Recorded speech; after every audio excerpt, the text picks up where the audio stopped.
Good morning বন্ধুরা, সবাই কেমন আছো? আশা করি খুব খুব ভালো আছো। তোমরা সব সময় খুব ভালো থাকো আর সুস্থ থাকো, এই কামনাই করি। জয় গোপাল বলে আজকের ব্লগটা আমি শুরু করে দিলাম। আর দেখো, আমার গোপাল সোনাকে তুলে দিয়েছি সকালবেলা, চুপটি করে বসে আছে দোলনায় গোপাল সোনা। আর আমি এদিকে চা বসিয়ে দিয়েছি। সকালটা হলে চা চা মন সবারই করে, আর এখন তো শীতকাল, সেই কারণে সবাই চা খাবে। তাই জন্য আমি তাড়াতাড়ি করে সব কিছু কাজ সেরে নিয়ে চাটা আগে বসিয়ে দিলাম। রান্নাটা হবে, আজকে রান্না স্পেশাল একজন করছে। তো কে রান্না করছে তোমরা দেখো। আর সে আমার ব্লগে আসতে চায় না, মুখ দেখাতে চায় না। তো যাই বা হোক, তো সবই দেখাবো। দেখাবো বলতে মুখটা দেখাতে হয়তো পারবো না। তো চলো, চাটা আমাদের রেডি হয়ে গেল। তো এবার আমি চাটা ছেঁকে নিয়ে সবাইকে দিয়ে দেব। আর এখন এটা হচ্ছে সুগার ফ্রি চা আমাদের মায়ের জন্য। আমরা তারপর মিষ্টি দিয়ে খাবো, সেই জন্য গ্যাসটা অফ করিনি। তো এরপর মিষ্টিটা দিয়ে নেব। আর দেখো, চলে এলাম একদম চা খেতে সবার সঙ্গে। তো আজকে একটু চা খাবার মন খুব করছিল, আর চা খাবার ইচ্ছা না থাকলে চা আমি খাই না। আর আজকে প্রচুর ঠান্ডা পড়েছে। তোমাদের ওখানে কেমন ঠান্ডা পড়েছে একটু জানিও। আমাদের এখানে তো প্রচণ্ড ঠান্ডা। এই কনকনে ঠান্ডায় আমি দেখো সোয়েটার চাদর সব কিছু পরে নিয়েছি, আর এত ঠান্ডা কনকনে। তো চলো, আমরা রান্নার তোড়জোড় করতে লেগে গেলাম। রান্না বলতে আজকে হবে একটু চিকেন হবে। তো চিকেনটা আমি বানাবো না, চিকেন বানাবে অন্য একজন। আর এই দেখো, আমরা একটু সবজি টবজি কেটে রেডি করে দিচ্ছি, মানে সবজি বলতেই মশলাপাতি, পেঁয়াজ আদা রসুন ছাড়িয়ে দিচ্ছি। আর তেল ফুরিয়ে গেল, তো তেলটাও সকালবেলায় প্যাকেট কেটে ঢেলে নিচ্ছি। আর এটা হচ্ছে ইমামি হেলদি টেস্টির তেল। এই তেলটা খুব ভালো, ঝাঁঝালো। তো তোমরা যদি এই তেলটার সম্বন্ধে কিছু জানো আমাকে বলো, আর কারা কারা এই তেলটা ইউজ করো সেটাও জানিও। আর দেখো, কড়াইতে তেল দিয়ে এবার আলুটাকে ভেজে নিচ্ছে প্রথমে। আর এটা হচ্ছে দাদাভাই। দাদাভাই বলতে আমার ভাসুর। যারা যারা আমার ব্লগ দেখো জানোই যে দাদাভাই আমি কাকে বলি। এটা হচ্ছে আমার ভাসুর, আমার দুটো ভাসুর, তার মধ্যে একজন রান্না করছে। তো দেখো, আলুগুলোকে প্রথমে ভেজে নিচ্ছে, অন্য পদ্ধতিতে রান্না করছে। আর মিমিও চলে এসেছে দেখতে, আর আমিও তো দেখছি।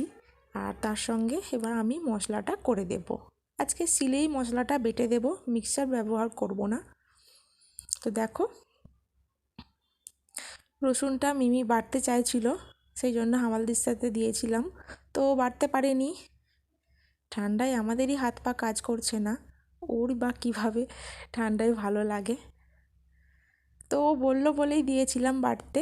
দেখো, রসুনটা আমাদের বাটা হয়ে গেছে, এবার আদাটাও আমি বেটে নেব। তার আগে দেখিয়ে দিচ্ছি, চলো। দাদাভাই মাংসটা চাপিয়ে দিয়েছে। আর এই দেখো, কড়াইতে তেল দিয়ে রসুন ফোড়ন দিয়ে তেজপাতা এলাচ আর দারুচিনি ফোড়ন দিয়ে রসুনটা ভেজে নিয়েছে প্রথমে একটু, তারপরে মাংসটা দিয়ে দিয়েছে। তো এই হচ্ছে নতুন পদ্ধতি। এরপরে কি করে দেখছি, তারপর তোমাদেরকে বলছি। আর দাদাভাই যখনই রান্নাঘরে আসে তখনই নতুন নতুন কিছু শিখিয়ে দেয়। আর আমি এত শত রান্না জানতাম না। তো এই বাড়িতে দাদাভাইয়ের কাছ থেকেই এত রান্না আমি শিখেছি। নানান রকম পদ্ধতিতে ইউজ করা, নানান রকমভাবে রান্না করা।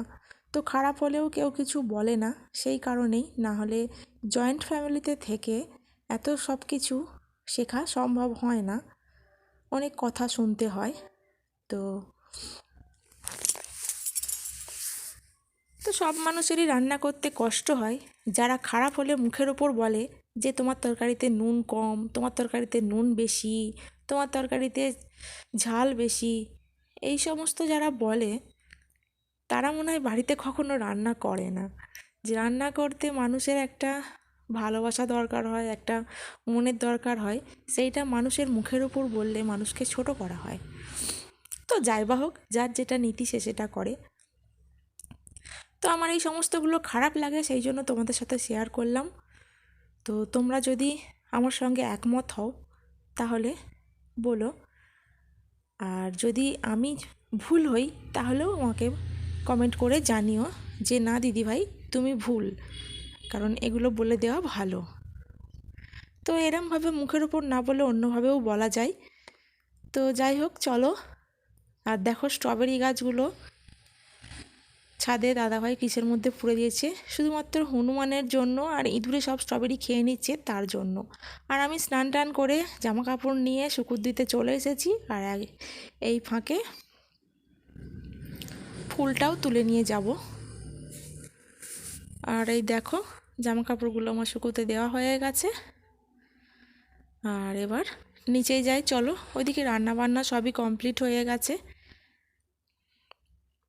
তোমাদের সব রান্নাটাকে দেখানো আমার হলো না, তার কারণ দাদাভাই রাজি হয়নি, বলেছিল ক্যামেরাটা বন্ধ করে দাও, আমি কি রান্না করছি তুমি একদিন পরে রান্না করে দেখাবে। তো তোমাদের একদিন পরে রান্না করে আমি ওই রান্নাটাই দেখাবো, রেসিপিটা, যদি কেউ দেখতে চাও।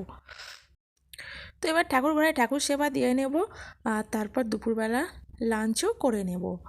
তো চলো, লাঞ্চ করে একটু রেস্ট করে নিয়ে আমি বেরিয়ে পড়লাম হাঁটতে। আর আজকে মিমির কোনো বান্ধবী যায়নি, আর আমরা দুজনাই গেছিলাম, তাই জন্য মিমির মনটা খুবই খারাপ। আর আমরা হাসতে হাসতে মিমিকে রাগাতে রাগাতে যাচ্ছিলাম, আর মিমিও খুব মজা করতে করতে যাচ্ছিল। দেখো, ও খুব মজা পায়।